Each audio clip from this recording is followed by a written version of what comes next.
Ariel from the Fergus Falls Public Library, and Lulu and I are going to show you another fun finger play that you can do at home. It's called Here is a Beehive, and we'll do this one a couple times for you to help teach you the hand movements and the words, and Lulu's gonna help, and she's gonna do the hand movements along with me. Are you ready?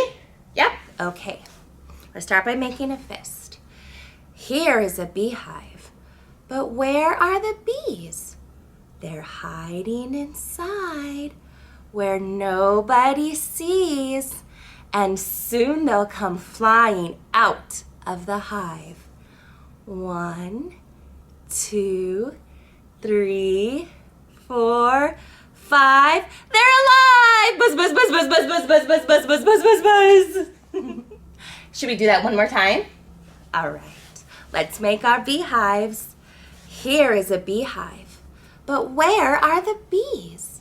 They're hiding inside where nobody sees, and soon they'll come flying out of the hive. 1, 2, 3, 4, 5. They're alive! Buzz, buzz, buzz, buzz, buzz, buzz, buzz, buzz, buzz.